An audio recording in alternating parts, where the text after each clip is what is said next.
belum banyak yang tahu nih. Di hadapan saya ini Bung Ade Armando, itu kalau PSI lolos 4%, maka Bung Ade Armando sudah hampir bisa dipastikan, saya nggak bilang pasti ya, akan duduk sebagai anggota DPR, betul ya? Betul ya, kan nomor 7 sekarang ya, 7 kursi di DKI 2 ya, nomor 7. Jadi kalau, pakai boleh. Kalau seandainya PSI 4%, Bung Ade besar kemungkinan untuk jadi anggota Dewan yang terhormat. Amin. Ya, maksud saya begini, kan biar gimana pun ini adalah hasil penghitungan suara dari C1 ya. Jadi bukan belum Sirekap. ada di Sirekap. Oh, udah ngitung sendiri? Ya itu ada hitungan-hitungan sendiri, Oh, timnya sendiri ya? seberapa bisa diandalkan. Timnya PSI punya sendiri tuh? Kita, jadi bukan hanya baliho yang banyak, tapi timnya juga banyak nih. Enggak, kalau ngitung itu enggak susah. Itu kan ngitung di kecamatan gitu ya, kumpulin. Ya kalau seluruh TPS 800 ribu. Enggak, kan kalau iya, enggak, artinya ini kan enggak hanya di DKI 2 saja, tapi juga di TPS yang lain. Oh, ini tim sendiri? Saya terpaksa kali ini diam lagi. Enggak, belum boleh cerita. Oke. At least gini dah, paling gampang adalah sudah ada penghitungan dari tim saya yang sejauh ini ya menyatakan Bang kayaknya nomor 7 sih dapat. Dari 7 peluang itu ya alhamdulillah saya bilang, cuman kan PSI-nya belum tentu 4% ya. Oke. Ya gitu, itu dulu. Kalau PSI sampai 4%, masuk. Insya Allah masuk. Tapi mungkinkah PSI sampai 4% yang kemudian melebihi hitung cepat, melebihi margin of error? Mungkin. Dari mana mungkin ya? Jadi gini, yang sering orang lupa, kan tadi sempat ada tuh pernyataan. Sebentar, ini kita hitung-hitungan sebentar ya. Ya. Kan PSI paling tinggi 2,9 dihitung cepat. SMRC 2,9. Kalau ditambah margin of error semuanya untuk PSI, which is itu kayaknya nggak mungkin, nggak pernah terjadi lah. Ya tapi itu hanya dapat 3,9, belum 4%. Betul, belum. Masih 0,1 selisihnya. Nah, jadi gini, yang orang sering lupa, orang sering hanya ketika hasil survei itu dipresentasikan, yang diingat orang hanya margin of error. Ya, sementara ada satu sebenarnya faktor lain yang penting juga bagi orang yang belajar statistik, namanya level of confidence. Jadi orang-orang peneliti ini kan walaupun dia statistik itu ilmu, bisa dibilang ilmu pasti lah ya. Dia tuh tahu bahwa nggak sepasti itu. Ada tingkat kepercayaan 95% itu biasanya. Betul. Sisanya 5%. Ada 5% kemungkinan kami salah, mereka bilang. Jadi 5% kemungkinan angkanya tuh nggak pas. Okay. Dan kata lain, masih ada peluang bahwa angka 3,9 itu menjadi 4. Tapi peluangnya hanya 5%. So jadi sangat kecil. Kebayang nggak ini penjelasannya? Jadi poin saya adalah jadi mereka bisa di luar margin of error kemungkinannya 5%. Betul.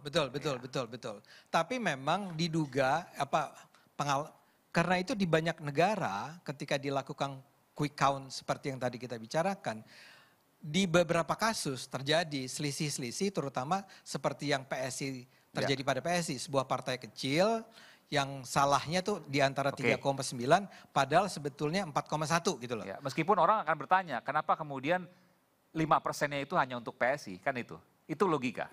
Betul, tapi itu kan nggak penting.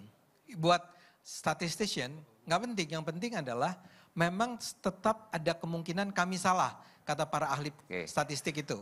Ya, tapi kemungkinan kami salah itu cuma 5% ya. Dan itu untuk PSI gitu. Enggak, dalam kasus ini jadinya untuk PSI. Mungkin untuk PKB juga, untuk Gelora juga. Karena dua partai ini juga mengalami peningkatan luar biasa. Ya luar biasa, di luar kebiasaan. Ya.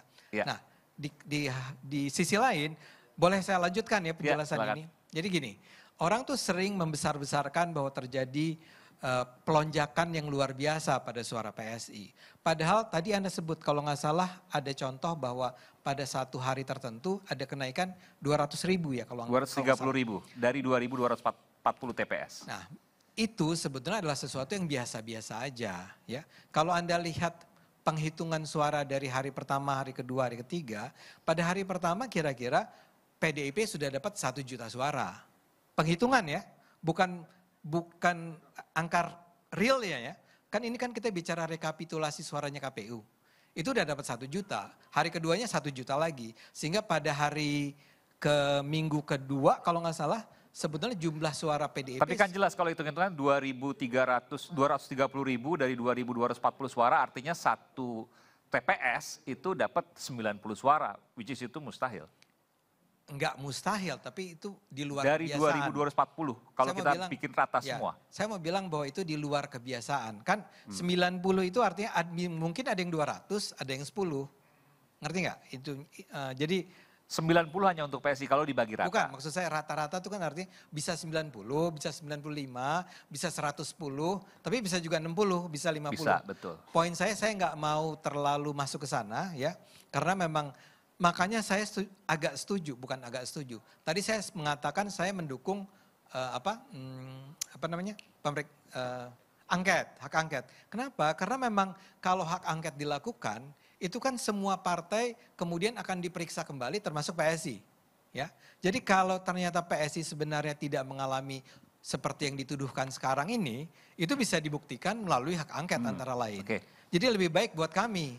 Nah, sementara kami betul-betul sangat percaya, paling tidak saya lah ya, saya ingat ya, saya itu bukan anggota DPP PSI. Ya, tapi saya calegnya PSI. Saya tidak pernah tuh melihat misalnya tuduhan-tuduhan bahwa dibuat PSI, TNI dan Polri turun tangan, ya, apalah, nggak tahu lah caranya seperti apa. Saya nggak ngerti sama sekali. Katanya TNI dan Polri dituduh untuk membela PSI. I don't think so karena saya tidak mengalaminya. Saya turun lapangan dan biasa-biasa aja tuh. Ya, saya nggak tahu barangkali ada preman-preman PSI, polisi ikut ngejagain saya nggak tahu. Tapi kelicikan tidak terjadi.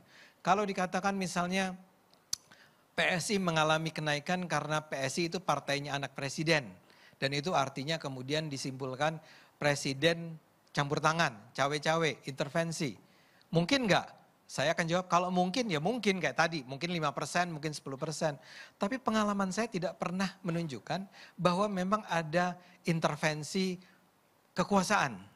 Infrastruktur kekuasaan digunakan untuk memenangkan PSI. Saya lagi-lagi harus katakan itu pengalaman saya. Ya, saya nggak pernah lihat apakah itu terjadi di Sumatera Barat misalnya. Saya nggak tahu lah ya, mungkin iya, mungkin tidak. Tapi saya tidak pernah mengalaminya.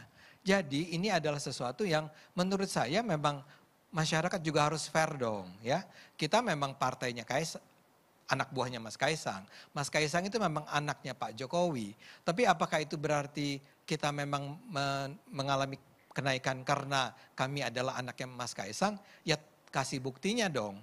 Kan nggak ada buktinya. Baik. Jadi dalam hal ini saya ingin mengatakan bahwa tadi ya, kalaupun ada ide hak angket, walaupun tadi sudah dikatakan, saya setuju sama itu Pak positif Haikal. biar terbongkar semua. Enggak, tapi bahwa itu tidak akan bisa dijalankan atau kemungkinan tidak akan dijalankan, saya juga setuju. Tapi itu it's a good idea. Nah, terakhir adalah soal Pak Jokowi tadi. Saya terpaksa, bukan terpaksa, saya harus membela dia.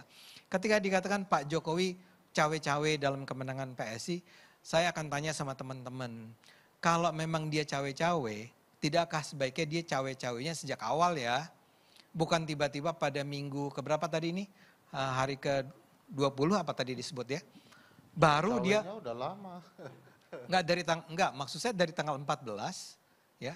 Kalau betul-betul dia cawe-cawe, kok suara kita sampai sekarang masih 3,13? Itu buat saya adalah bukti nih bahwa tuduhan tersebut itu agak berlebihan. Nah, kalaupun mau dikatakan, Anda pasti mengatakan, enggak, memang Pak Jokowi itu campur tangan. Iya, tolong buktikan saja. Saya setuju. Ya, kalau Anda bisa buktikan bahwa lolosnya Ade Armando tadi, ini belum tentu lolos ya buat teman-teman penonton semua. Saya belum tentu lolos tadi, tapi kita baru aja mendengar data katanya sih kayaknya saya akan lolos kalau PSI-nya 4%. Nah, saya akan katakan lolosnya saya itu saya duga sih, saya percaya tepatnya, itu nggak ada pengaruhnya Pak Jokowi lah. Saya berulang kali mendapat kiriman dari orang-orang yang bahkan saya nggak kenal yang bilang, Bang Ade, saya mau melapor. Saya sekeluarga dan tetangga saya itu tadi milih Bang Ade. Ya tentu aja itu ya 1-2 orang lah. Ya, termasuk bos kita ini di depan yang katanya kononnya konon katanya milih saya gitu ya. Iya nggak? Nanti kita lihat. Saya tahu Bung Ferry ingin sampaikan sesuatu, tapi kita break dulu. Enggak, sedikit aja supaya enggak ini, karena sama-sama Universitas Indonesia, dia dulu guru saya malah ya, bener nih. Rasanya ada dua aliran soal tingkat kepercayaan itu. Salah satu aliran tadi ya? Ya, salah satu aliran mengatakan nggak mungkin kita bisa naik terus lebih tinggi, bahkan sampai 100%, karena itu artinya sama dengan seluruh populasinya dijadikan sampel, atau kita tahu persis lebar absolutely wide interval, gitu, dan itu sangat sulit gitu. Jadi saya masih tetap pada posisi tadi. Ada dua mungkin aliran keluar dari margin of error. Iya, nggak mungkin keluar dari situ. Anda tetap nggak percaya PSI bisa lolos lagi. Gitu. Bukan, saya mau nggak apa-apa. Saya sangat bahagia kalau PSI lolos karena saya pengen tidak ada parliamentary threshold dari awal itu ya, sudah 15-20 tahun yang lalu. Tapi maksud saya dengan angka quick count seperti sekarang, ada margin of error di bawah 1% ditambah dengan tingkat kepercayaan 95%, rasanya ada dua aliran dalam statistik. Satu mengatakan, iya bisa kita angkat sampai 100% itu, tapi yang lain mengatakan... Enggak, sorry, saya nggak bilang bisa diangkat sampai 100%. Saya mau bilang bahwa para statistician mengakui, kami itu meramal ya, kami itu mempredict tingkat keakuratan prediksi kami itu hanya 95%. Karena mungkin kami salah. Kecuali semua populasi dijadikan sampel. Enggak ada kecualinya. Oh enggak, di aliran saya ada kecualinya. Ini dosen dengan mahasiswa seru juga. Satu kalimat yang belum kalian berdua keluarkan tentang ilmu statistik. Outliers. Apa itu outliers? Outliers itu adalah sebuah angka lonjakan di luar angka yang sebenarnya dengan rata-rata. Itu ada istilah statistik. Itu yang belum Bang Ade keluarkan. Outliers. Oke, nanti kita akan lanjutkan ini. Apakah bisa atau tidak, kita tidak tahu. Tapi yang jelas ada catatan di sini. Kita akan kembali rakyat bersuara. Saat lagi.